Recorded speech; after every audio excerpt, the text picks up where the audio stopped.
Through the prayers of Holy Fathers, Lord Jesus Christ, our God of mercy, us and save us. Amen. Good evening. For those new here, my name is Father Joseph Swaden. I've worked in Orthodox apologetics since 1998 and the founder of NFTU, True Orthodox and Ecumenical News, since 2004. We've been in the apologetic space on Facebook since 2016 and on YouTube since 2018. And if you appreciate what we do here, please like and subscribe. So let's take a look here. See here.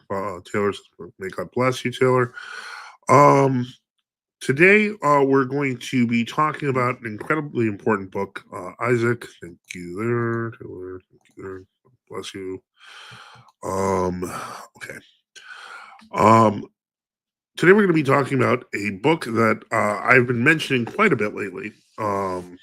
You've often heard it referred to as the 5-pounder. As I have referred to it in this title, as the Swiss Army knife. This is actually one of the most complete service books that I think has ever been written. It's by the late Father Seraphim Nasser. He was an Antiochian priest. I'm not sure when he reposed. But what he was attempting to do was create a book that was feature complete, that could be used by a priest. Actually, doesn't even necessarily have to be by a priest, but it is handy by a priest for all the services in terms of completeness, to have them if you needed them, if you were isolated, if you were traveling, etc. I'm going to actually put, while I've shown the beautiful cover, I'm going to put the table of contents on the screen. The book is actually available online, free to read. But as I mentioned, as it stands right now, this book is not only a living piece of history, but extremely useful. So much so that I refer to it as the Swiss Army knife. This is the 1938 edition that has been what's the word I'm looking for? It's been digitized. Father Boniface, Benedicite. So to give you an idea of how this book works, because it is, I cannot describe how useful this book is. I'm going to try to see if I can make it more readable. You'll notice that the first section actually seems like a relatively complete prayer book, and that's because it is.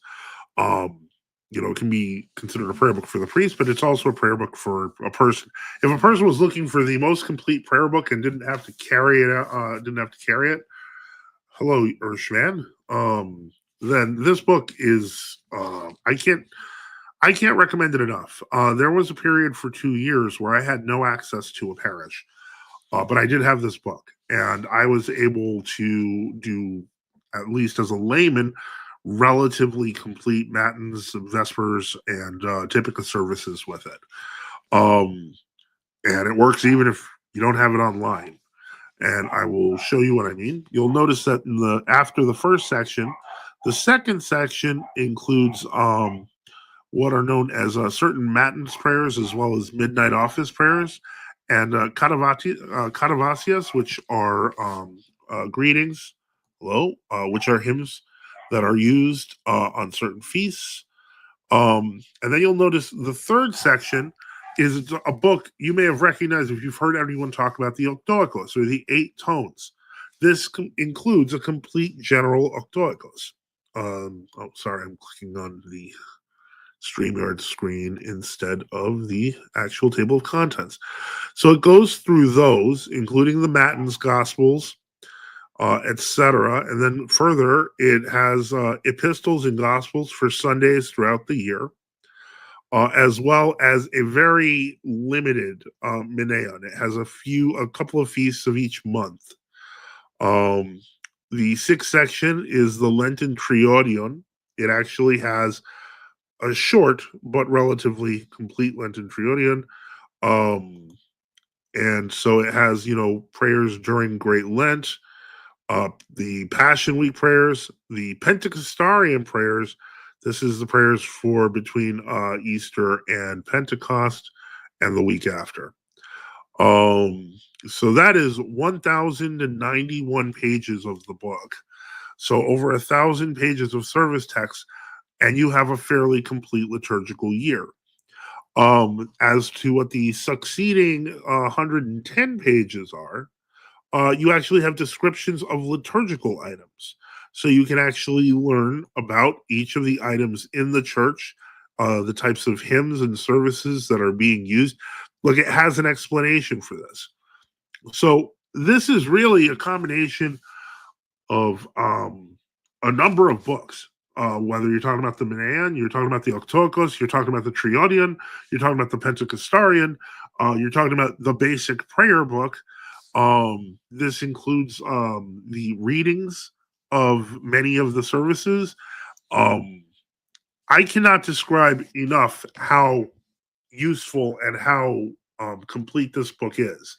And if you haven't had a chance to pick it up, as I said, right now they're trying to get rid of the stock for I don't know what reason for $10. I've never seen that. I bought 5 copies, by the way, just because I figured I'll need them, and I've already given one away. So, um, the point is that, yeah, this is good for, in my opinion, for even a neophyte as long as they're using it properly and using the prayer book section. They can learn from the book, etc. But as I said, owning it does not mean you're an expert. There are lots of people who like to collect books. um Let me put it, well, this book is a gem. How does this book compare to the Horologium by HTM? I have the newer edition that's split into 2 volumes, but I was gifted the first volume. I would say that it compares. See, I remember the HTM book when it was 1 volume.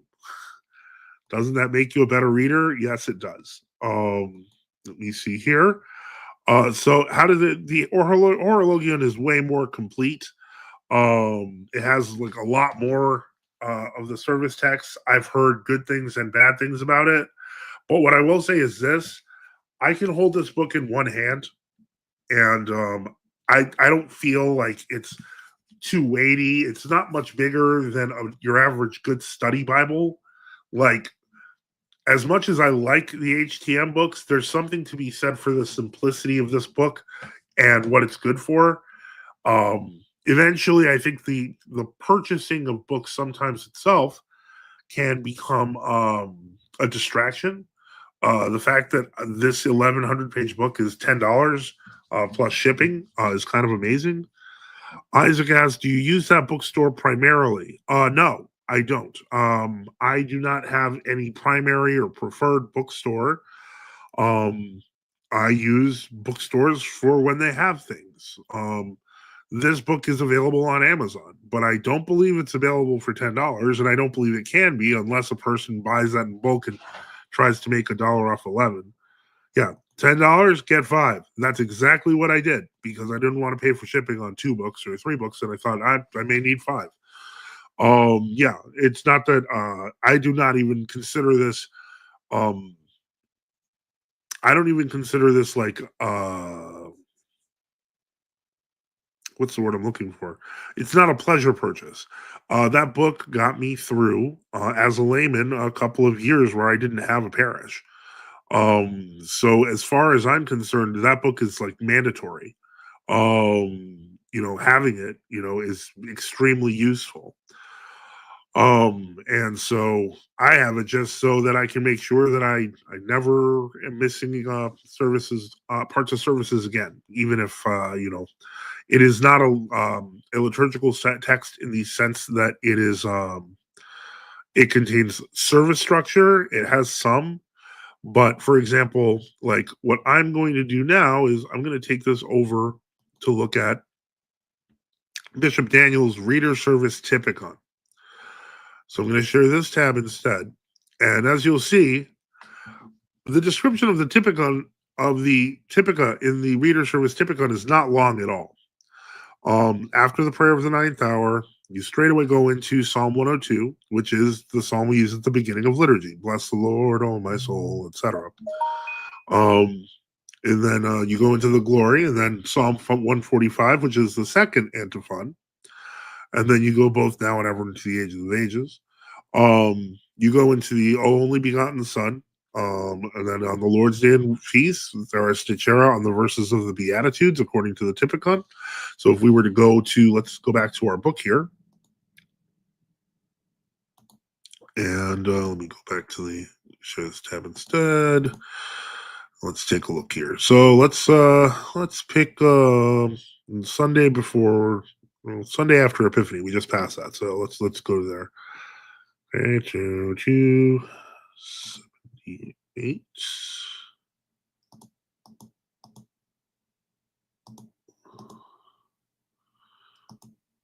Okay, so you'll notice here that it has the Praemenon in the first tone. It has the reading from St. Paul to the Ephesians, excuse me, the epistle of St. Paul to the Ephesians, and the gospel according to St. Matthew. From there, you can look at, let me see here, because to remind myself real quick, give me a moment.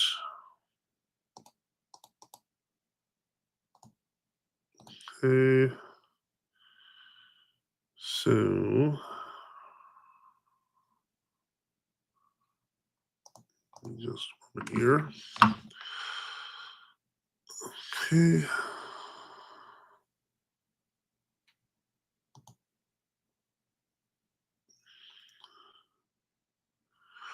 Okay, so on this one, let me see here.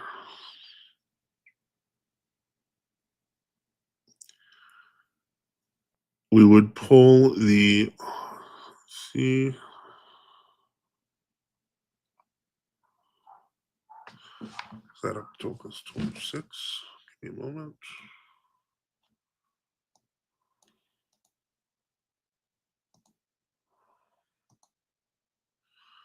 Okay, so we go to 176.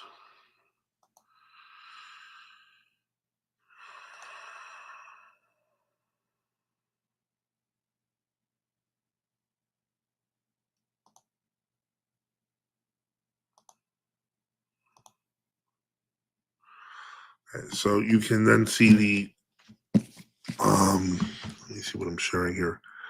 You can then see from here the beatitude verses that you would intersperse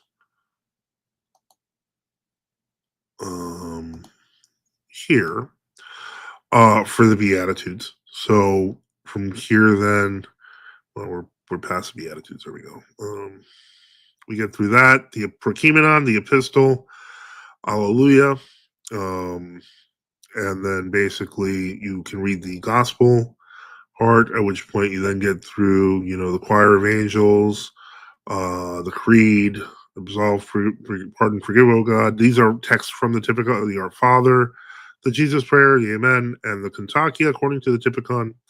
The point is, at this point, you can now take what is the skeleton of the Typica service and use your own text to do the Typica service. But you can not only do that with Typica, you can do that with Vespers. You can do that with Matins. You can do that with all of them with one book. I go for simplicity. It is nice to own a lot of books, but it's also nice to make sure you have at least a skeleton of the service. Moreover, brethren, asks, is the Orthodox Study Bible considered legitimate? It's an NKJV. I mean, on the one hand, some people need that modern language. The footnotes are debatable. Whose Stone says, yeah, been around forever, NKJV primarily. Yeah, so I understand there's some sort of Old Testament they worked on that. I don't know if they cross-referenced a Septuagint translation or it was an original translation. I'm honestly not sure. But the key here is that the Typica is doable with just this book. And so at that point, it's you have, even if you're, if you ever wonder how does somebody survive by themselves without a parish, it's actually quite simple. If you have the Typica service and you have a lay matins or a lay vespers, or you just want to even read the prayers out of this book together, people can form groups and do these until they have the guidance of a priest, or under the guidance of a priest, they should ideally. And that's how missions formed. It's just what we must not do is we must not assume we need a billion things to start. So I was going to. Somebody asked, "Are we going to see a home chapel and stuff like that?" And I was really into that idea. And then I thought that doesn't sound right. It doesn't sound right because nobody starts that way. Nobody starts trying to build an altar. Nobody starts that way. You start by my icon corner, and I do have a home chapel, but I pray at my icon corner a lot of the time. My icon corner is made of paper icons. Like that's it. It's there's I think there's one, two, there's two actual wood icons that were painted or copied, and the rest are paper. One's mounted paper, and the rest are actually just paper taped to the wall, not taped, but tacked to the wall. That's what I started with. That's probably what I'll die with. Regardless of whatever happens, I'll take these icons with me, I guess, to the grave. But the point is, we're not supposed to, make it a collector's thing. We're supposed to be doing services. And whether we can do them as a group, whether we can do them in the church, whether we can do them with a priest, they still have to be done. Sunrise, Father, bless. God bless you. And the Holy Spirit. The whole point is that we need to start. We need to start living up to the expectations of our forefathers before us. And what that means is that if they could do the prayers and they could do the fasts, we can do the prayers and we can do the fasts as well. I don't think that that's really too much to ask for or even talk about. I see all sorts of lofty stuff being talked about on social media. Um, but how hard is it to just say the prayers? I think somebody like this Father Seraphim Nasser, who we'll look at again because he had made a real contribution, a real missionary contribution to he made a real missionary contribution to the church as a whole. Well, this is Anthony Bashir, so that's not Seraphim Nasser. I thought I saw Seraphim Nasser here somewhere. Here he is. No, that's Metropolitan Germanus Shahad. Okay, so I guess Father Seraphim didn't put his own picture in the book, and no one else put it in after he died. That's very sad. But the point is, what he did here was a real attempt to basically create a book for missionary work. With to just show you that with this book and this book, this is the service book by Hapgood. You can do all the services as a priest with $2, all of them. By the way, that's also true in the Western Rite. With they use a different set of books, but the whole point is, I'm always hearing for book recommendations, etc. This is my book recommendation. Keep it simple. Keep it simple and get to work on, doing services if you can. There's really nothing stopping you. So that is what I'm going to throw out there for now. And I'm going to throw out the floor to questions. If you have questions, comments, if you want to ask questions, please let us know. Yep. They call it the 5-pounder, but it's actually 2.5 pounds because of advances in printing. It's slightly thinner paper. I like referring to it as the Swiss Army knife because it's got the text you need to do Vespers, Matins, Compline, Typica for any day of the year. If it doesn't have a specific one for the feast, it does have a general one. I cannot recommend this book more highly. If only because of the fact that it made my life different. So it's good on you to purchase that. And I don't know how long it's going to be around at $10. Because I don't know if they're going to reprint it again because they've made now all the fancy new books. They have the Octoicos as its own book. They have the Minean as its own book. They have Minean as its own series of books. They have, the Evangelion, the Gospel book. They've created separate books for all of these things. The question is, when it comes right down to it, sometimes it has to be kept simple. So that's my take on it. Why I recommend everyone get it, especially now as more people are finding themselves interested in true orthodoxy, but they haven't found a parish. Get this book. It will help you. It's that useful. Um, so yeah, it's yeah, that's kind of really all I came on to say. I was gonna at first I was gonna as I mentioned, and I do apologize for those that were expecting me to show my chapel and stuff.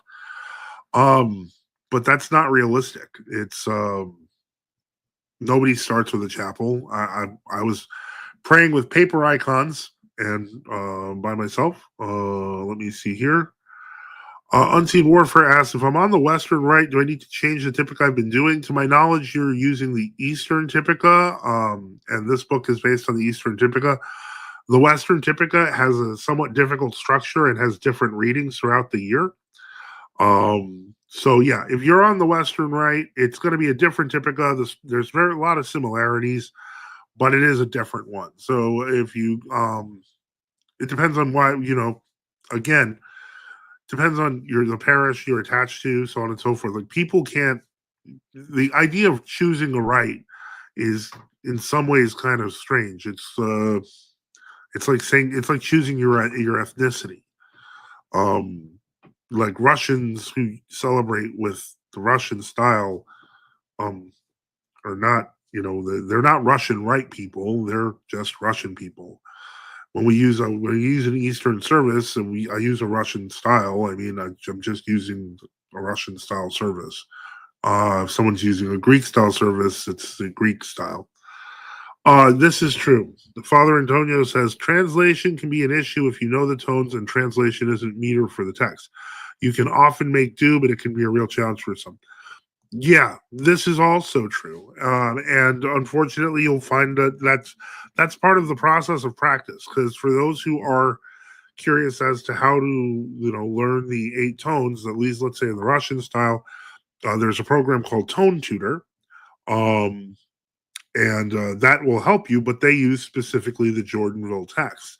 So what happens is you would have to basically be memorizing not only the music, but how the meter works, and then apply it backwards to the text when you're using a book like this.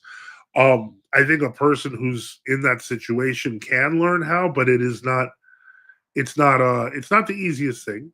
But technically, using a book to do the services throughout the year, as opposed to just giving up and going to the ecumenists, is also that's already a bit of work. So I do appreciate that insight, Father.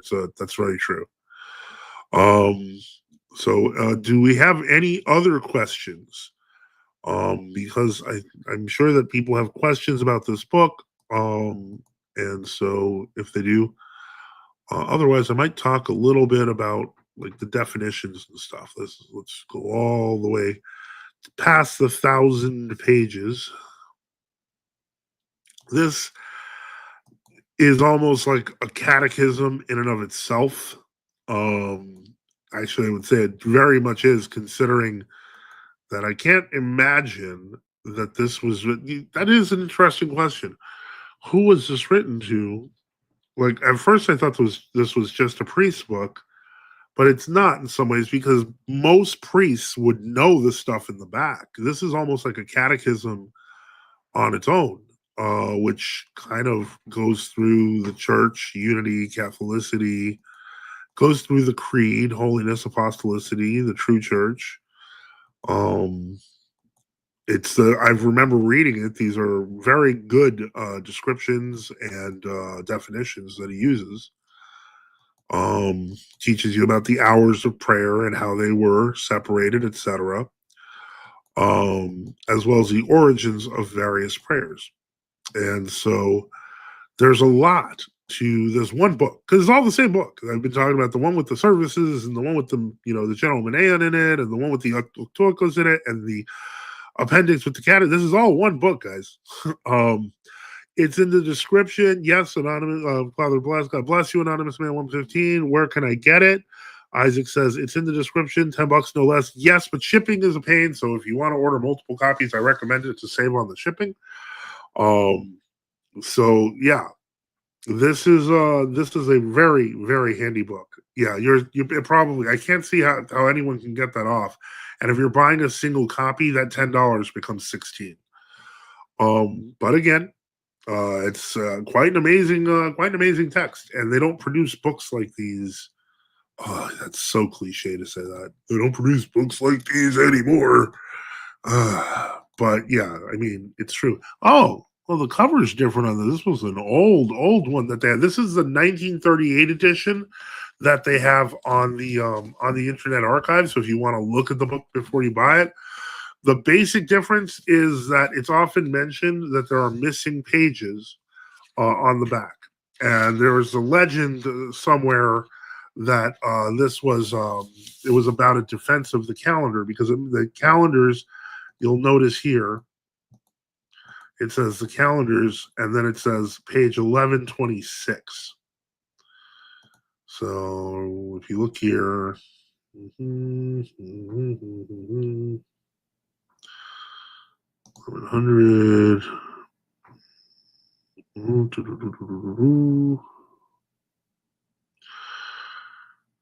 Where is it? It's not there. Calendars, Eastern, 1126. Now, as you'll notice, this book has only 1123 pages. So it doesn't have the calendars. Well, what are you missing? What's the missing stuff? What's the secret stuff that was missing all along? I'll show you. Just gotta give it a minute. Okay, get to 1126. And what you'll see is it's a table to find the Sundays of the entire year from 1938 to 1958. This was a 1938 edition that was put on the archive, and it has the Jewish Passover, the Orthodox Passover, and the Latin Passover, as he puts it.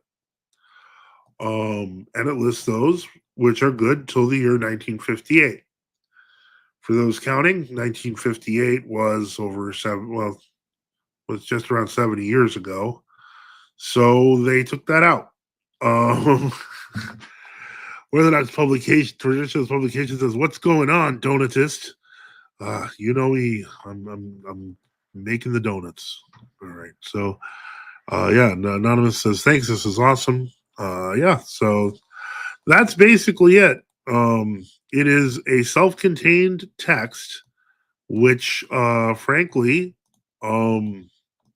is worth buying. And now that they're getting rid of it for better quality and nicer books, more neatly translated and fancier covers and stuff, yeah, you could get those.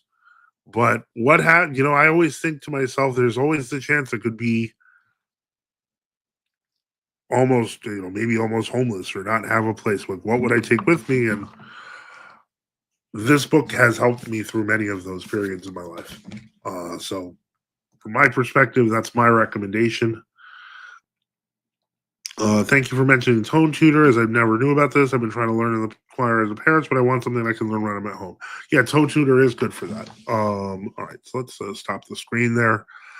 So yeah, it's open to questions and comments. I'm keeping it open for just a little bit more. You can always join the chat with a super chat if you want to. Again, we do appreciate them. They do keep the lights on. I have a whole new set of expenses that have popped up of late, and I am trying to resolve some issues with donations, because I've got a bunch of new issues now. So, but I'll get into it. But that's really more for the Sunday stream. I really wanted to talk about this book. I think I've talked enough about it. I'm going to give everyone a minute more for questions, and then I'm going to call it a night. So yeah, it's it's a good book, and I think that a little half-hour show devoted to it is worth it. And yeah, so I hope this has been helpful. And I will say thank you to everyone, to our listeners, to those with questions and comments, and those who support our mission. Support the channel. We at NFTU need your help.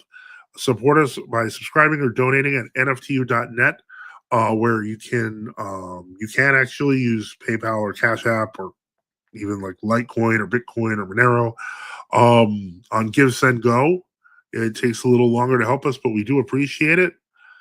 Or on Odyssey. We remember all of you in our prayers. Okay, hold on. I don't understand. Can I ask questions this time? Because I got chat banned for trying to ask questions in Search for Truth. Search for Truth. Was this the name of a show that we did? Can you be more specific? I feel like I have probably limited you before, but I don't remember what it was for. I mean, these are very specific topics. Benjamin McCross says, Father bless, God bless you. Who should I contact to get approved on the cafe and by what means? Give me a second. May as well just take care of it. Let me see here. Mm-hmm. 1 second, please, Benjamin.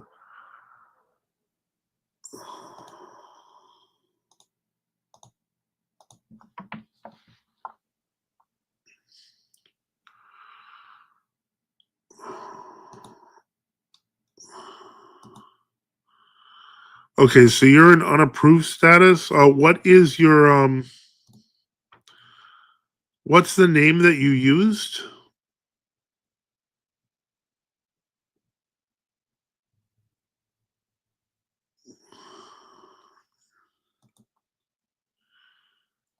Looking for you here.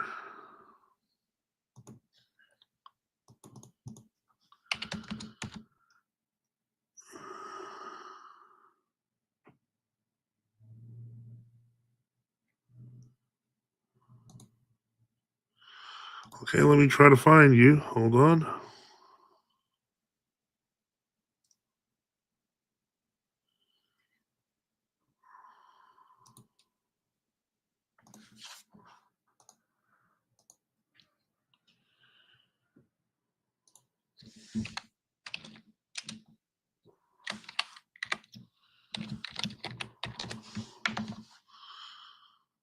Okay, I'm not seeing anyone with that.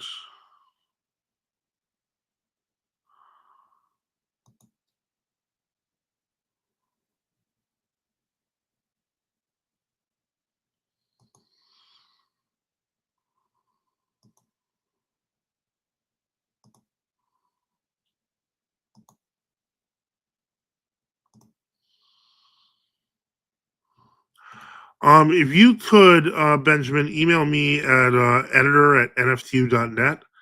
And I'll try to see if I can find. I don't see you here. Okay, yeah. Okay, I remember. Okay, Byzantine catechumen. Once again, this is really, really like these are topical, but let me see here.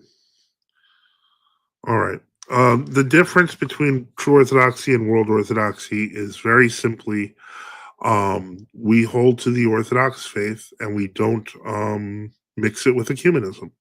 It's very simple. If I wrote the emotional blackmail comment, there was a reason. Um, I don't remember precisely what that comment was, but if I remember correctly, no, I don't remember. I don't remember if it was about friends or it was about, attachments or um, I forget why I would write that, but the point is I had a reason. So if you would like to ask your question, you can ask it now.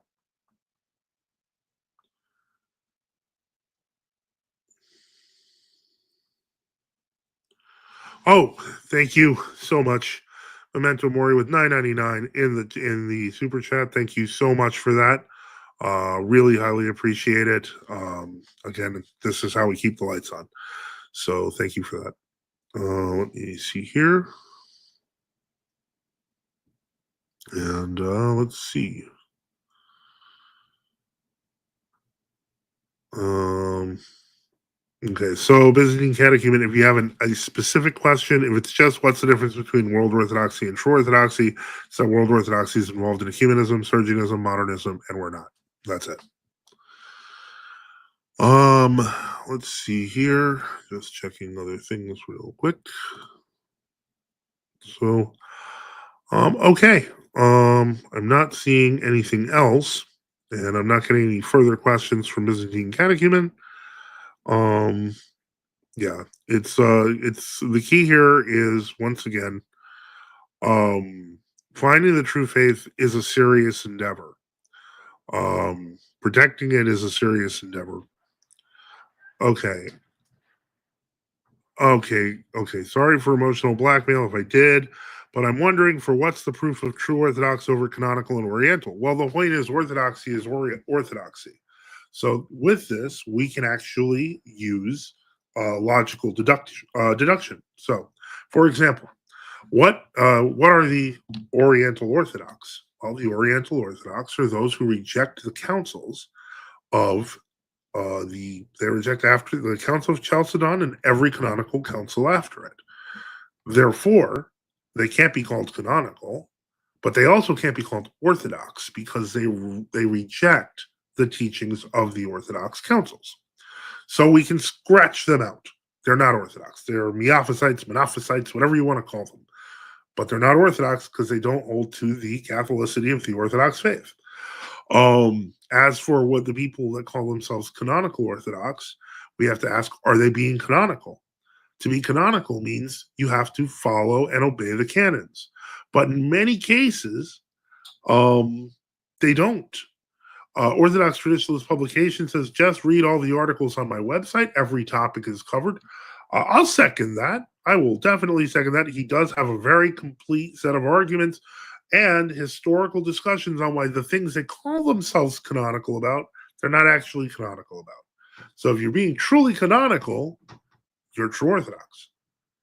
That's it. It's not complicated at all.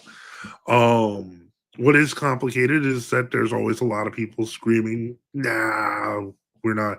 That doesn't sound right. You guys aren't the Orthodox. We're the Orthodox." Well, you can say it all. The Unionites say that too, but that doesn't make them Orthodox. I mean, to be Orthodox, you have to believe in what the councils and canons of the church teach. Do canonical Orthodox have no grace? So that's a standard Orthodox teaching, Byzantine catechumen. If you're in heresy or schism, the church generally regards you as not having grace. And when it comes to them towards us, they refer to us often as not having grace. So the fact that we say they don't have grace isn't exactly a shock. Yeah.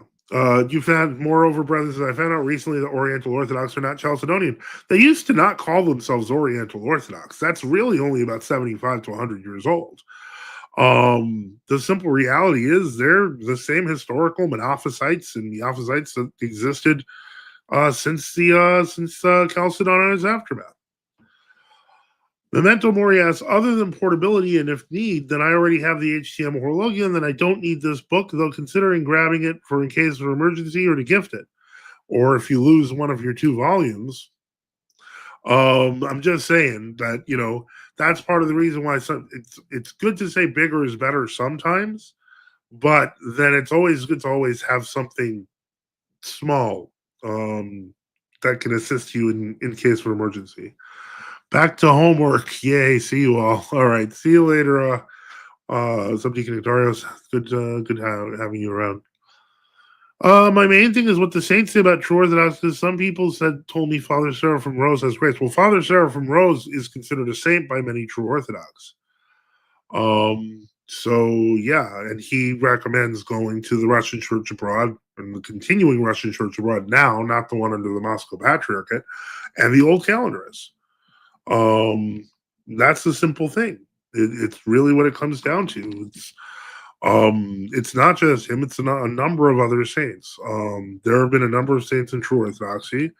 The main ones that object to the true Orthodox and calls extremists are a few elders, Mount Athos, who are not recognized by many other elders, such as the Fathers of Esphigmenu. He did not say. First off, World Orthodoxy in 1970 was not what it is now. It didn't even exist as a concrete body. So you see, that's anachronism. The happy little assembly made up thing that they've created here, etc., didn't exist until the late 2000s. Before that, it was called SCOBA. SCOBA, I think, formed, in 1970 or the year before it, because there was so much jurisdictional confusion around canonical Orthodox jurisdictions. So the milieu in which Father Seraphim was writing was really, really different than the one now. You cannot apply today to the 1970s. You just can't. They're worlds apart. I hope that answers your question. Let me see here. Okay, I'm going to give it another minute, see if we get any more questions, and we'll see. And so, once again, thank you to everyone for your questions. What do I do if I can't go to a true Orthodox church? Buy this book. Get the Reader Service Typica from online. Get the Reader Service Matins and Vespers. This is the Reader Service Typicon by Bishop Daniel of Erie is actually available free, and it prints in like 3 pages. You have the structure of the services, and then what you do is you use this book along with your Typica, and you say that. Get under the guidance of a true Orthodox priest. If you cannot get to one, try to reach out to one that is available, in terms of closeness, etc. Explain the situation. If I remember correctly, you're a teenager, so you legally have to do what your parents say. We're not going to mess with that. But you can always pray at home, and you can always use the services that you find in this book. Throughout the year, you use that with your calendar. You say your prayers. One day when you're able to get to a church. Okay. Okay. Well, this now you see, you're throwing things in here, BC. Now you're saying I've been going to a Greek Orthodox church for 2 years and I really don't want to leave it. I've gotten attached to the churches that has helped me a lot, and I'm in contact with a true Orthodox priest. You sound confused. And while no offense, I appreciate the question, but what you're describing is a complex situation where you've already got a number of people involved, and I ain't going to join in on that. Sunrise says World Orthodox have censored his writings where he expresses support for true Orthodox Christians. That's correct. They have taken out pieces of the text. If you read the accounts of the Russian catacomb church, many cannot regularly attend to persecution, so logically they'd have to do home services. Exactly right. And so, yeah, that's this book is one of those tools that can help you do that. And so keep that in mind. It's not sometimes it's not as easy as going to the church down the street. And so we'll see.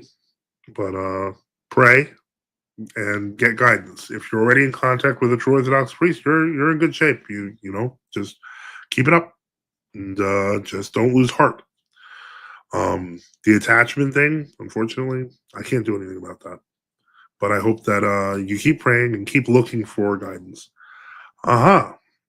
Okay, thank you for supporting the channel. Once again, Black Ortho Acolyte, thank you so much. It does help keep the lights on, let's say. If, for example, the Ethiopian church accepted the Orthodox councils, renounced all heresy, etc., would they be a canonical, graceful church even without communion with the other churches? I would think that is an interesting question, because there have been situations that were akin to this.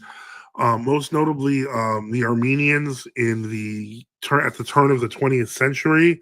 There were plans to convert many of them en masse to the Russian church, and they were going to keep their ritual.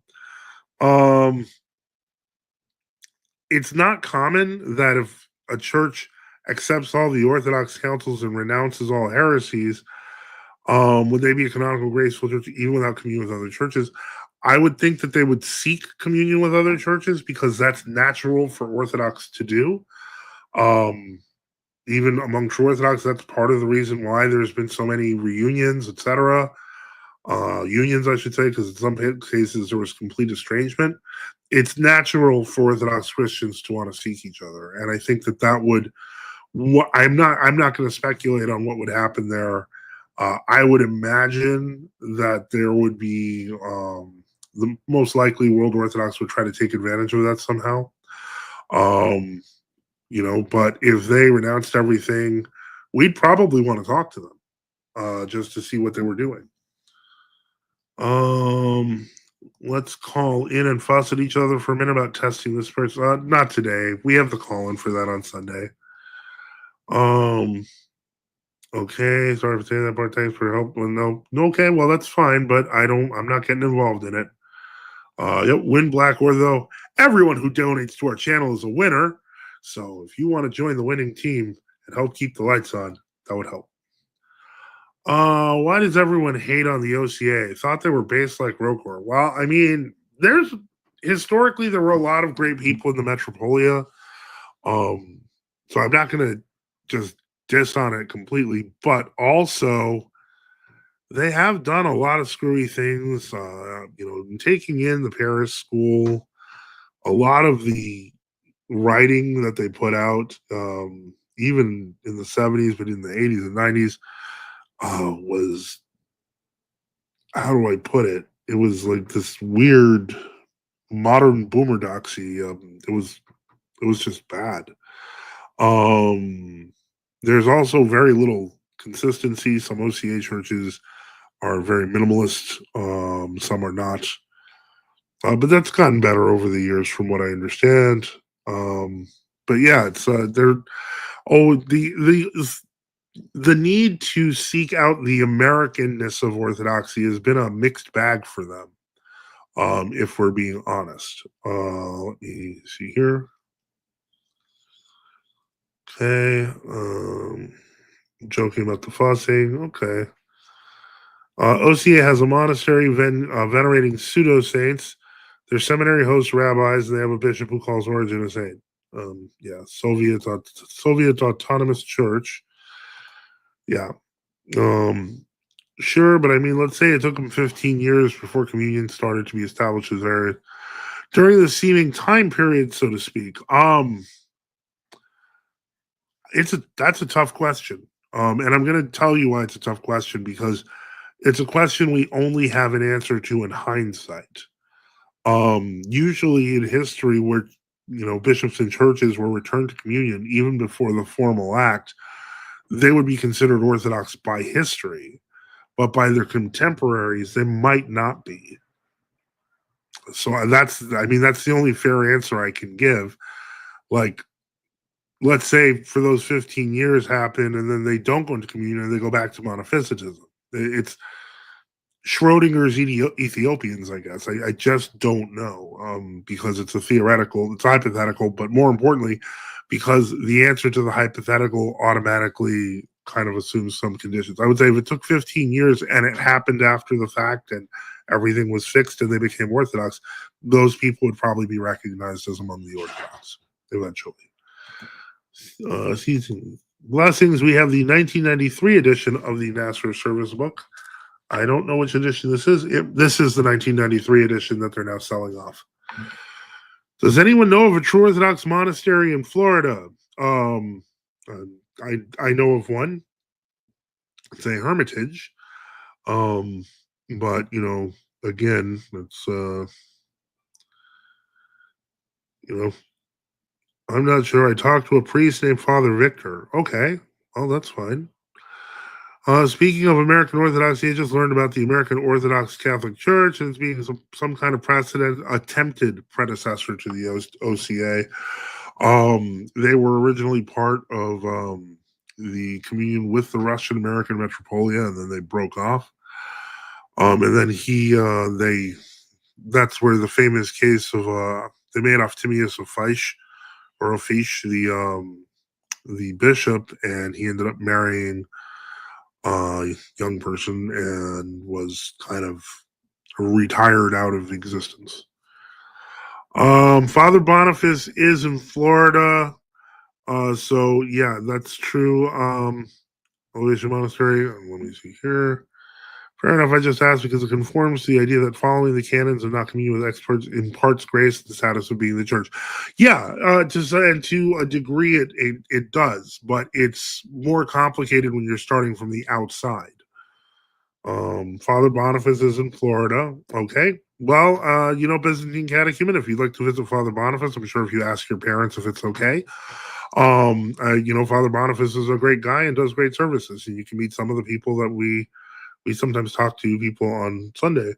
Um, do you guys collaborate with Antiochian Western Rite? No, they despise us and call us liturgical archaeologists because we use these services and texts that the fathers used instead of the ones that the Roman Catholics and the Anglicans use.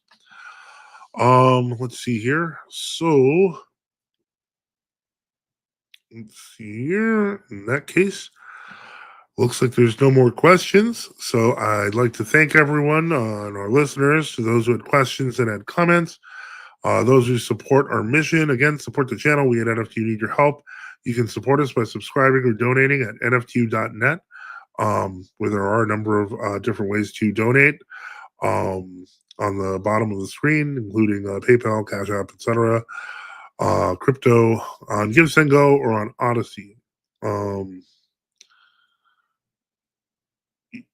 Okay. Starting from the outside, requiring reception makes sense. Wouldn't this mean World Orthodox wouldn't just be able to start doing right and would need reception?